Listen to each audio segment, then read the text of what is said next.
Over the next few weeks, children across the country will be heading back to school, and many of them will get there on those iconic yellow buses. Here in the U.S., about 24 million kids ride school buses every day. But as Ruben Ramirez reports, the economics of getting kids to and from school may be shifting as cities struggle with tighter budgets. It's a scene that you'll start seeing more and more as kids across the country head back to school. About 2/3 of school districts around the U.S. operate their own bus systems. But as school districts struggle to raise revenue, more and more of them are outsourcing busing, a so-called non-core service. School district wants to raise money, they got to raise taxes. So we can look at this from a different perspective. We can go in, we can make investments in communities, we can literally buy the fleets, put teachers back into the classrooms, put programs back.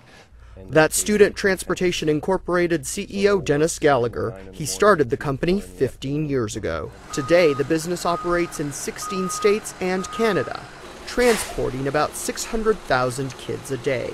He's grown the business through acquisitions, buying up nearly 40 mom-and-pop operations.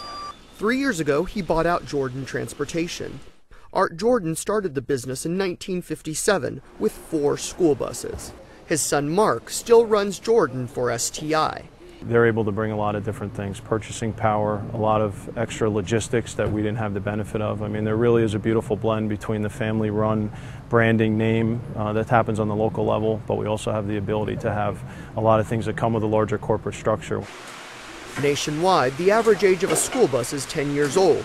Those owned by STI are about half that age. Tell me a little bit about some new technology that's not in this bus, but in other buses that you have in other parts of the country where parents can actually know exactly where their kids are all the time. We have a product called Safe Stop, and Safe Stop is literally through a GPS system, and I think very importantly tells like working moms and working dads, the bus got to school at 8:02. The bus picked up Johnny at 2:10 in the afternoon. The bus dropped Johnny off at their bus stop at 3:05.